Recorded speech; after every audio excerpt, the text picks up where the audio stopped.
Our today's topic is about nomenclature of coordination compound. So आज हम coordination compound का nomenclature देखेंगे.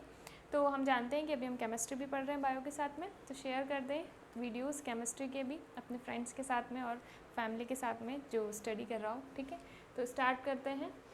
Nomenclature of coordination compound. तो coordination compound का ये एक टॉपिक है जो कि क्लास 12th के अंदर 9 चैप्टर है और बाकी ये बीएससी के अंदर भी ये टॉपिक आता है, मतलब आपके लिए कॉलेज लेवल में भी ये इंपॉर्टेंट है. तो स्टार्ट करते हैं. जब भी आप नोमेनक्लेचर करते हैं कोऑर्डिनेशन कंपाउंड का, तो उसके अंदर कैसे आपको लिखना है, सेंट्रल मेटल आयन को कहाँ लिखना है, लिगेंड को कहाँ लिखना है, किसको पहले लिखना है, किसको बाद में लिखना है, ऑक्सीडेशन स्टेट कैसे फाइंड करनी है. ठीक है, तो वो सब हम देखेंगे. तो सबसे पहला रूल ये है, ये मैंने शॉर्ट में बनाया है तो आप इसको नोट डाउन भी कर सकते हैं, स्क्रीनशॉट भी ले सकते हैं. और जो पेज है फास्ट लर्निंग क्लासेस का इंस्टाग्राम पे, वहाँ पर भी मैं इसकी फ़ोटो जो है अवेलेबल करवा दूँगी. ठीक है, तो केटायन पहले लिखा जाता है, देन एनायन लिखा जाता है. तो जब भी कोई कोऑर्डिनेशन कंपाउंड होता है तो उसके अंदर क्या होता है कि पहले हम केटायन का नाम लिखते हैं फिर एनायन का लिखते हैं. तो जैसे एग्जांपल है NaCl. NaCl के अंदर Na क्या है कि केटायन है और Cl क्या है, एनायन है. तो इसलिए सोडियम क्लोराइड लिखते हैं, सोडियम पहले लिखते हैं. नेक्स्ट रूल है लिगेंड और मेटल आयन. जब लिगेंड और मेटल आयन दोनों होते हैं तब हम पहले लिगेंड का नाम लिखते हैं देन मेटल आयन का नाम लिखते हैं. ये भी एक रूल है. नेक्स्ट है, अब लिगेंड जो है 3 तरह के हो सकते हैं, anionic, positive and neutral ligand. ठीक है, तो एनायन लिगेंड जब होगा, एनायन मतलब नेगेटिव लिगेंड. ठीक है, नेगेटिव लिगेंड जब होंगे तो उन सब के पीछे ओ लगाना है हमको. ठीक है, जैसे कि देखो अगर आइड, इट और एट लगा हुआ है किसी एनायन लिगेंड के पीछे, है ना, आइड, इट और एट लगा हुआ है, तो उसकी जगह हमको आइडो, इटो और एटो करना है, यानी सबके पीछे हमको ओ लगाना है. ठीक है, नेक्स्ट पॉजिटिव लिगेंड जहाँ भी होगा उसके पीछे हमको ईएम लगाना है. और जो न्यूट्रल लिगेंड है उसको सेम जैसा होता है वैसा का वैसा ही उसका नाम लिखना है, उसके पीछे कुछ भी हमको नया नहीं लगाना है. जैसा कि नेगेटिव लिगेंड्स हैं ये सारे, तो ये फ्लोराइड है, क्योंकि ये नेगेटिव है तो फ्लोराइडो बोलेंगे, क्लोराइडो बोलेंगे, ब्रोमाइडो एंड साइनो बोलेंगे.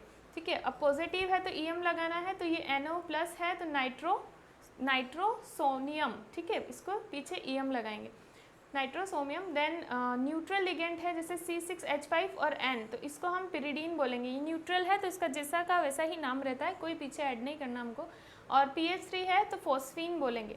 कुछ एक्सेप्टेशंस भी हैं यहाँ पर, जैसे न्यूट्रल लिगेंड है तो यहाँ पर न्यूट्रल लिगेंड के लिए H2O का कुछ नाम है एक्वा, NH3 का नाम है एमीन, NO का नाम है नाइट्रोसिल और CO का नाम है कार्बोनिल. ये एक्सेप्शन केसेस हैं, और भी हैं इसके लिए. मैं इसकी जो भी फ़ोटो है, जो पेज है इसका, मतलब मैं उसकी पिक आपको वो इंस्टाग्राम पर दे दूँगी, जहाँ पर सारे लिगेंड के यहाँ पर वहाँ पर सीरीज़ मिल जाएगी जिसके अंदर सबका नाम दिया होगा. देन देखते हैं मोर देन वन लिगेंड. अगर एक से ज़्यादा लिगेंड प्रेजेंट है हमारे पास में तो हम अल्फ़ाबेटिक ऑर्डर में लिखेंगे. कैसे, तो देखो यहाँ पर है कॉम्प्लेक्स, कोऑर्डिनेशन कॉम्प्लेक्स है CO, Cl, NO2, NH3, 4. तो यहाँ पर कितने लिगेंड हो गए, CO तो जो है सेंट्रल मेटल आयन है, और यहाँ पर Cl, NO2 और NH3, ये 3 अलग अलग टाइप के यहाँ पर लिगेंड प्रेजेंट है. ठीक है, तो अब कैसे किसका नाम पहले लिखोगे, तो ये रूल तो हमको मालूम है कि पहले हमको लिगेंड लिखना है और बाद में हमको सेंट्रल मेटल आयन का नाम लिखना है, ये तो क्लियर है. बट अब लिगेंड में कौन सा लिगेंड पहले लिखें, यहाँ तो 3 लिगेंड प्रेजेंट है, तो यहाँ अल्फ़ाबेटिकल ऑर्डर में लिखना है. जैसे पहले आएगा एमीन क्योंकि A से स्टार्ट है, देन आएगा क्लोराइडो क्योंकि C से स्टार्ट है, देन आएगा नाइट्रिटो N जो कि N से स्टार्ट है. तो अल्फ़ाबेटिकल ऑर्डर में जमाना है. ABCD के अंदर पहले A आता है, देन C आता है, देन N आता है, इस हिसाब से जमाना है. ठीक है, नेक्स्ट देखेंगे डाई, ट्राई, टेट्रा, पेंटा, हेक्सा और एक्सेट्रा. यानी कि अगर कोई लिगेंड, जैसे यहाँ पर देखो, यहाँ पर NH3 जो है 4 है. ठीक है, तो हम यहाँ पर लिखेंगे टेट्राएमीन. जब इसका नेम पूरा लिखेंगे तब इसको टेट्राएमीन बोलेंगे. ठीक है, तो ऐसा हम क्या लगा सकते हैं, 2 है तो डाई, 3 है तो ट्राई, 4 है तो टेट्रा, 5 है तो पेंटा, 6 है तो हेक्सा, एक्सेट्रा. ऐसा करके हम सारा उनके आगे लिख सकते हैं, वो कितने लिगेंड थे वो शो करने के लिए. ठीक है, अब एक चीज़ और है कि इसकी जगह पे हम बिस, ट्रिस, टेट्राकिस ये सब भी लिख सकते हैं. तो ये लिखने की सिचुएशन कब आएगी, ये लिखने की सिचुएशन तब आएगी जब किसी लिगेंड के नाम के अंदर ऑलरेडी डाई, ट्राई ये चीज़ें प्रेजेंट हो. ध्यान से देखना, जैसे यहाँ पर CO, EN और ब्रैकेट के बाहर 3 लिखा हुआ है और इस पर चार्ज है 3+ का. ठीक है, तो यहाँ पर EN जो लिगेंड लगा हुआ है, इसके नाम में ही क्या प्रेजेंट है, इसके नाम के अंदर ही डाई प्रेजेंट है। जैसे कि इसका नाम है इथेन 1,2-डाईएमीन, तो इसके अंदर ऑलरेडी डाई प्रेजेंट है। अब फिर आप इसके आगे अगर ये 3 प्रेजेंट है तो आप ट्राई लिखोगे आगे, ऐसा नहीं चलेगा, ठीक है। जब किसी लिगेंड के नाम के अंदर ही डाई, ट्राई, टेट्रा, पेंटा, हेक्सा ऐसा कुछ प्रेजेंट है, तब आपको कुछ और यूज़ करना है, तब आपको बिस, ट्रेस, टेट्रा, केस एक्सेट्रा ये चीज़ें यूज़ करनी है। तो अब इसके लिए कैसे लिखेंगे, मेटल आयन तो लास्ट में ही लिखेंगे, कोबाल्ट, ठीक है। और ये है अपना लिगेंड है, ये इथेन 1,2-डाईएमीन, ठीक है। तो इसके अंदर डाई प्रेजेंट है, इसलिए अब हम इसके लिए क्या यूज़ करेंगे, 3 है तो हम ट्राई नहीं यूज़ करेंगे, हम ट्राइस यूज़ करेंगे, ओके। और कोबाल्ट की 3 ऑक्सीडेशन स्टेट है, इसलिए यहाँ 3 लिखा है। नेक्स्ट आगे कॉम्प्लेक्स नेगेटिव होगा तब मेटल आयन के नाम के पीछे हमको एट लगाना है, ये भी रूल है, ठीक है। अभी तक हमने देखा कि मेटल जो लिगेंड है उसके पीछे क्या लगाना है, ठीक है। अब हम देख रहे हैं कि मेटल आयन जो है उसके पीछे क्या लगाना है, तो वो भी डिपेंड करता है लिगेंड पर। अगर लिगेंड नेगेटिव है तो मेटल आयन के नाम के पीछे एट लगाना है। अगर लिगेंड पॉजिटिव या न्यूट्रल है तो मेटल आयन के नाम में कोई चेंज नहीं होगा, वो जैसा का वैसा ही नाम रहेगा, पीछे कुछ हमको ऐड नहीं करना है, ठीक है। एग्जाम्पल है KPtCl5NH3, के हुआ पोटेशियम, ये हुआ यहाँ पोटेशियम हुआ, प्लेटिनियम हुआ, क्लोरीन हुआ और ये NH3 है, ठीक है। तो अब देखो इसका नाम कैसे लिखेंगे, तो यहाँ पर देखो जो है ये हमारे पास क्लोरीन है, ये जो पूरा इस पर चार्ज है, ये जो कॉम्प्लेक्स है ना, इस कॉम्प्लेक्स पर चार्ज क्या है, नेगेटिव का चार्ज है, ठीक है। तो जब कॉम्प्लेक्स नेगेटिव चार्ज का होगा, हाँ मैंने अभी जो बोला कि लिगेंड पर डिपेंड करा है, मतलब लिगेंड नेगेटिव पॉजिटिव नहीं, ठीक है। जब कॉम्प्लेक्स नेगेटिव पॉजिटिव होगा, ठीक है, यहाँ मिस्टेक हो गया। तो जब पूरा कॉम्प्लेक्स ये जो है ये कॉम्प्लेक्स नेगेटिव होगा तो हमको मेटल आयन के पीछे एट लगाना है। जब कॉम्प्लेक्स पॉजिटिव या न्यूट्रल होगा तो मेटल आयन के पीछे कोई चेंज नहीं करना है, जैसा नाम है वैसा ही लिखना है। तो देखो यहाँ पर ये जो कॉम्प्लेक्स है जो ब्रैकेट में दिया है ये नेगेटिव है, तब हम कैसे नाम लिखेंगे, तो पहले तो जो बाहर है वो लिख दिया पोटेशियम, ठीक है। अब पहले एमीन लिखेंगे, उसके बाद में पेंटा क्लोराइडो लिखेंगे, फिर जो प्लेटिनियम है, ठीक है, प्लेटिनियम क्योंकि ये कॉम्प्लेक्स नेगेटिव है तो हम पीछे क्या ऐड करेंगे, एट ऐड करेंगे, तो प्लेटिनेट हो जाएगा, ठीक है। जो प्लेटिनियम है सेंट्रल मेटल आयन है तो इसके पीछे अब हम एट ऐड करेंगे, क्यों, क्योंकि कॉम्प्लेक्स नेगेटिव है, तो प्लेटिनेट हो जाएगा और इसकी ऑक्सीडेशन स्टेट है 4, ठीक है। ये मैं अलग से बता रही हूँ, है ना, इसकी ऑक्सीडेशन स्टेट 4 आएगी प्लेटिनियम की।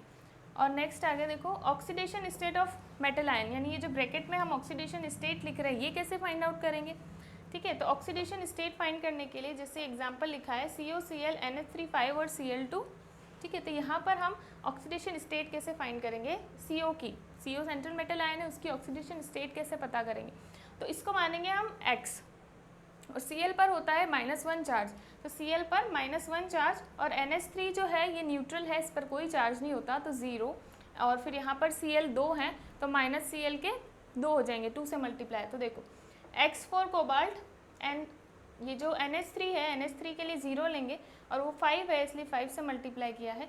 देन क्लोरीन जो है यहाँ पर 1 है -1 और यहाँ 2 क्लोरीन है, -1 का 1 तो 2 हो गए -2, तो यहाँ पर -2। इन सबको सॉल्व करने पे हमको +3 मिलेगा, यानी कि x कितना मिला +3, यानी जो सेंट्रल मेटल आयन है इसकी ऑक्सीडेशन स्टेट कितनी है +3, इसलिए हम इसका नाम लिखेंगे पेंटाएमीन क्लोराइडो कोबाल्ट, और यहाँ पर +3 क्योंकि इसकी ऑक्सीडेशन स्टेट है तो यहाँ 3 लिखेंगे, फिर क्लोराइड लिखेंगे, ठीक है। क्लोराइड बाद में क्यों लिखा, यहाँ पोटेशियम पहले क्यों लिखा, क्योंकि यहाँ पर कॉम्प्लेक्स से पहले पोटेशियम दिया था इसलिए पोटेशियम पहले लिखा, यहाँ कॉम्प्लेक्स के बाद क्लोराइड दिया इसलिए यहाँ पर क्लोराइड हमने बाद में लिखा। पहले वाला जो है आगे लिख ही दिया था क्लोराइडो और ये लास्ट में लिखा क्लोराइड क्योंकि वो ब्रैकेट के बाहर है। नेक्स्ट देखेंगे थायोसाइनाइड और आइसोथायोसाइनाइड, ऐसे और भी लिगेंड्स होते हैं जो कि क्या है कि 2 तरफ से अटैच होते हैं, ठीक है। जैसे ये है SCN, ठीक है, ये S की तरफ से भी मेटल आयन से अटैच हो सकता है और N की तरफ से भी सेंट्रल मेटल आयन से अटैच हो सकता है। तो जब ये S की तरफ से सेंट्रल मेटल आयन से अटैच होगा तब इसका नाम होगा थायोसाइनेटो, जब ये N की तरफ से सेंट्रल मेटल आयन से अटैच होगा तो इसका नाम होगा आइसोथायोसाइनेटो, ठीक है। नेक्स्ट रूल है सिस एंड ट्रांस का, ठीक है। तो हम जानते हैं सिस और ट्रांस क्या होता है, जैसे यहाँ पर प्लेटिनियम के चारों तरफ Cl और NH3 लगा हुआ है, ठीक है, ये 2 साइड में Cl है 2 साइड में NH3 है, जब दोनों सेम जगह पर प्रेजेंट है तो उसको कहेंगे हम सिस, और अगर Cl एक इधर एक Cl इधर एक NH3 इधर एक NH3 इधर डायगनली प्रेजेंट होंगे तो उसको हम कहेंगे ट्रांस, ये सिस है। तो इसका नाम क्या होगा, सिस डाईएमीन डाईक्लोराइडो platinum.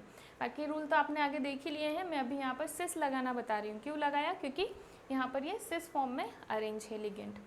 Then optically active compound, optically active compound भी होते हैं जो कि लेफ्ट एंड राइट तरफ के मूवमेंट के लिए है ना। तो डी बताते हैं हम राइट के लिए तो प्लस, और एल बताते हैं लेफ्ट तरफ मूवमेंट के लिए, ठीक है, मतलब रोटेट होने के लिए। तो यहाँ पर देखो, क्योंकि ये जो कॉम्प्लेक्स है K3 क्रोमियम C2O4 और 3, तो ये जो है ये डेक्स्ट्रो है, यानी प्लस का साइन आएगा। तो जब इसका नाम लिखेंगे तो पोटेशियम प्लस का sign tri oxalato, okay, oxalato chromate third.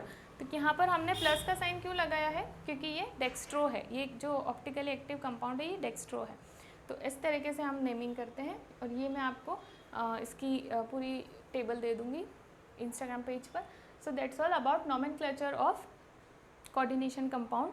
सो इस तरीके से आप नोमेनक्लेचर कर सकते हैं। ये मैंने एक बार रूल बताया थोड़े एग्जाम्पल के साथ में, और हम इसके प्रैक्टिस क्वेश्चन भी करेंगे पेपर के ऊपर। जो शॉर्ट वीडियोस होते हैं या कुछ प्रैक्टिस क्वेश्चन है वो हम पेपर पर करेंगे। बोर्ड की मेरे को नहीं लगता उसमें रिक्वायरमेंट है।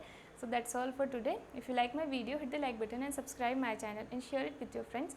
और रिटन नोट्स के लिए आप DM करें इंस्टाग्राम पेज पर, फास्ट लर्निंग क्लासेस पर, सारी डिटेल वहीं मिल जाएगी। Thank you for watching.